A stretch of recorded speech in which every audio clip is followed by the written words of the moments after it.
Here I am at Hayes Store in Gare Sugil in the centre of Seoul, and I'm here for the Nordic Club.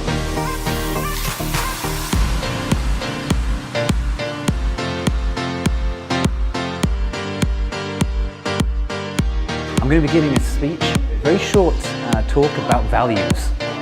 Cultural values, company values and country values, and just how important they are.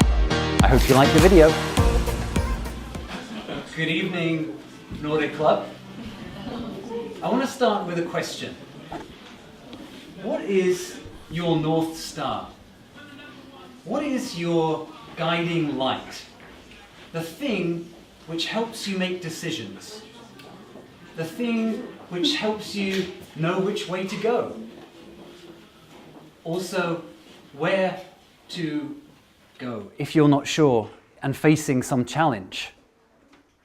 Maybe you feel you don't have some principle or guiding light that you have inside you, and that's totally fine. Some people feel quite lost and they're still searching for that. Whether you have a clear North Star or not, I want to share a little bit about how important values in terms of having a guidance system can be.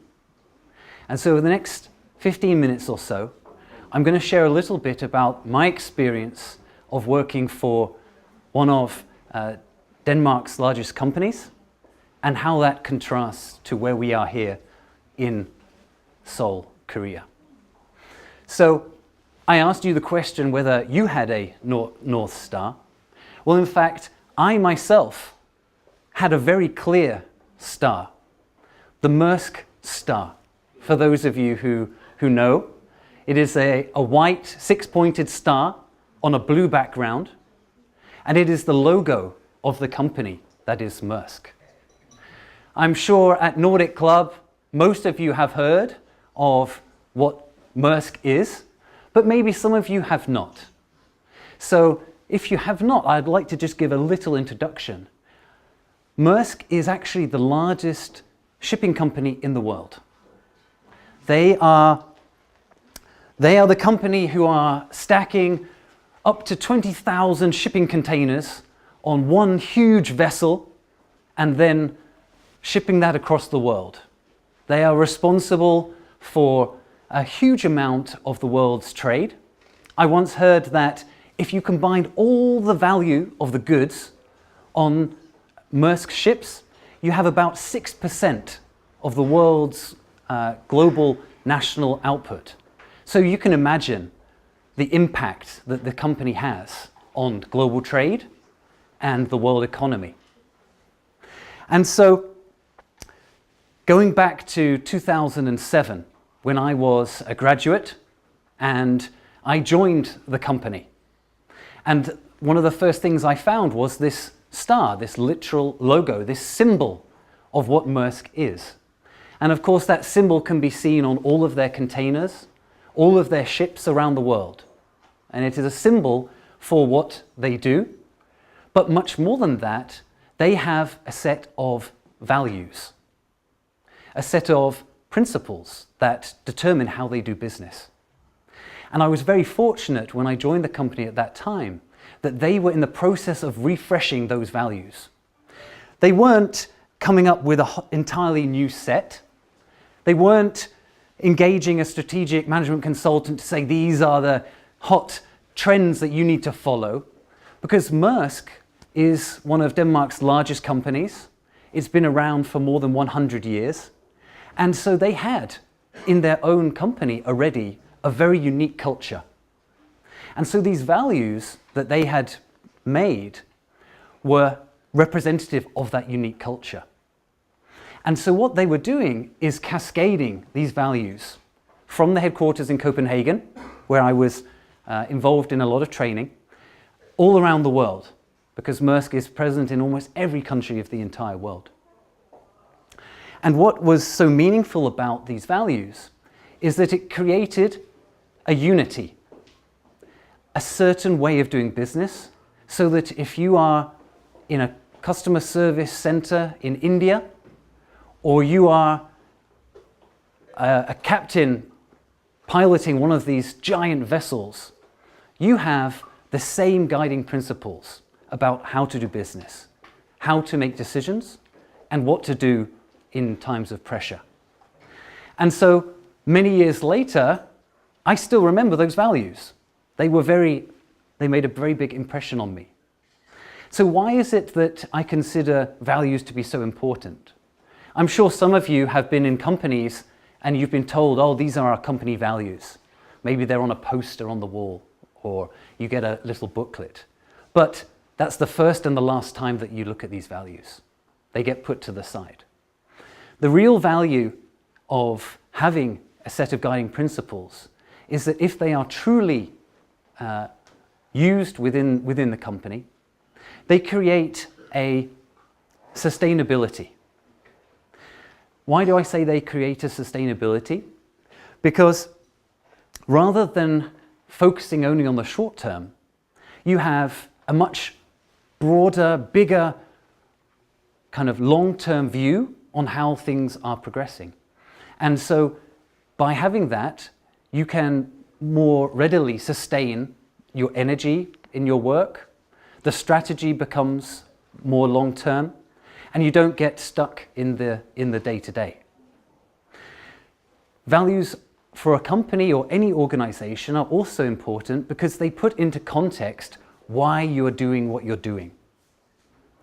A lot of people don't have a clear idea of how they fit in the bigger picture, what their piece of work is doing, how it impacts others. And yet, Maersk, being such a global network, it's absolutely fundamentally important for them that people have that. And so by contextualizing the reason why people are doing what they're doing, they have much better idea about why they should get up on a Monday morning and go to work and give their time and give their energy. So when we have companies like Maersk who have very clear values and have created a unique culture which works for them, we've got to look at how does that kind of aggregate? How does that become actually at a country level a set of values that can be appreciated? Maybe if we think of the values that are of Denmark or any of the other Scandinavian countries, you immediately have some connections, some keywords, some associations that automatically come to you, whether you're Danish or not. And there is actually an index that measures these values. I'm sure some of you know this. It is the Soft Power Index. And so every year there is a ranking of the top 30 countries of their soft power. Now, soft power is not like hard power. Hard power can be pure economic strength, GDP, maybe even military power. But soft power is about values. It's actually a concept that was derived by Joseph Nye many years ago, and he suggested that there should be three components to a country's soft power: the government, the foreign policy, and the culture. And those three elements combine to make the soft power of a country. And what's really interesting to talk to you at the Nordic Club is that all of the Scandinavian countries perform incredibly well on the soft power index. So the soft power index, as I mentioned, covers 30 countries. Now, none of the Scandinavian countries make the top 20 in terms of economy size. But actually, on the soft power, as of last year, Sweden ranked 8th, Denmark ranked 11th, Norway ranked 13th, and Finland ranked 15th. So you can see that the major Scandinavian countries are massively outperforming in the soft power ranking. So how is it that they can be so strong in soft power? Well, as I mentioned before, a lot of the importance of values is sustainability. And it's clear that the Scandinavian countries because of their stability, are able to approach in a much more sustainable way. I'm not just talking about eco matters, I'm talking about government. I'm talking about equality even in society that allows everybody equal opportunities. That's how they can be so performing so well consistently every year on the soft power ranking. Interestingly to note, the world's largest economy, the United States, is not number one on the soft power index. Despite their global influence all around the world, they actually came in last year at number 4. And I'm a little bit proud to say that last year it was the UK, where I come from, that ranked first. But today we're focusing on the Nordic countries and the comparison to the country that we're currently standing in. Can you have a guess of where Korea might be on the soft power index? It's not in the top 30.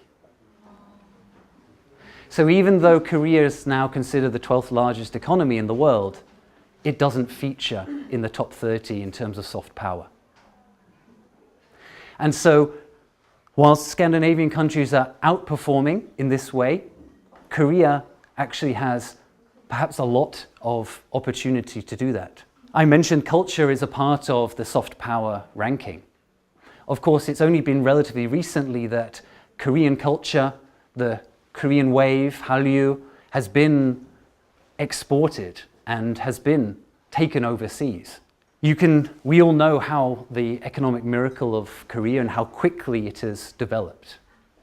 But the flip side of that incredibly rapid development has been a focus on growth, a focus on the short term. And so now I think we have a massive opportunity to change some of those perspectives.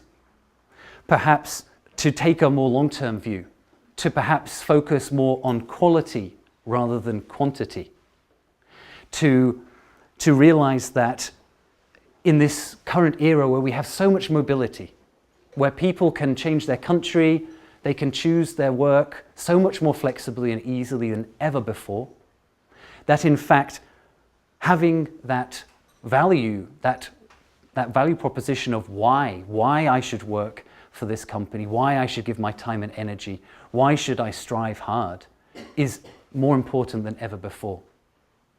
And so a lot of the work that I've been doing over the last few years here in Korea has been trying to answer that why, to contextualize for people what it is that they should be working for. So if the organization collectively agrees that they have a certain set of values, principles that they define as their culture, that those are put into the context of the person in the finance team just as much as the person in the marketing team and every other team.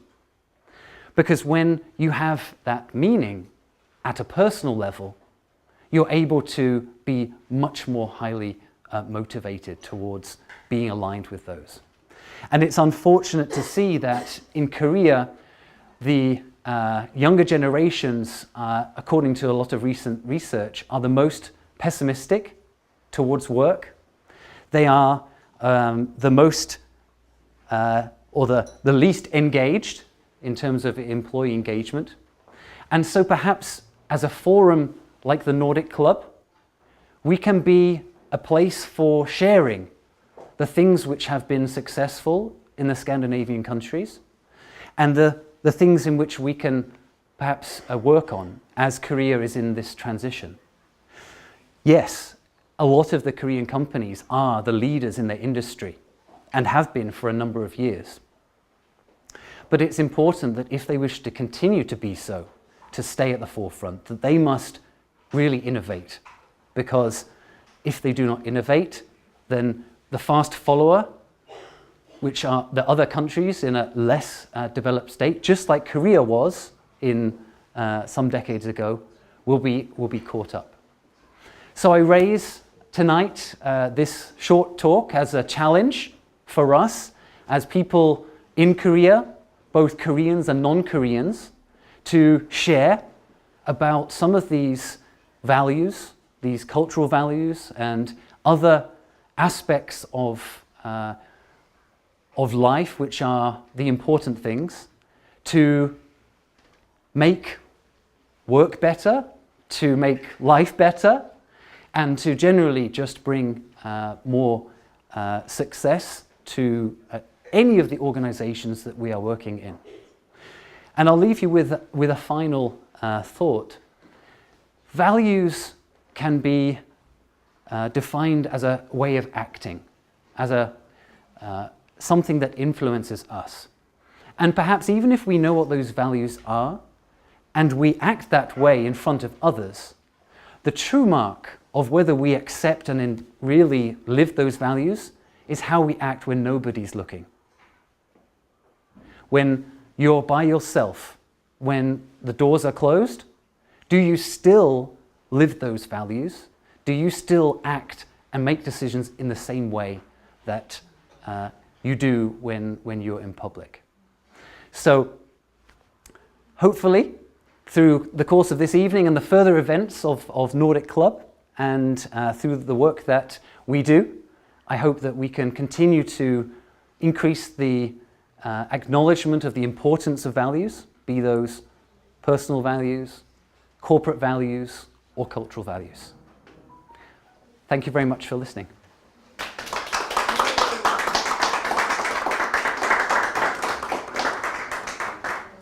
Wonderful. Let's give Gordon a big hand. Thank you. Yes, great. Thank you very much.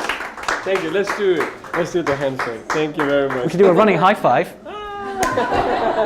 Wonderful.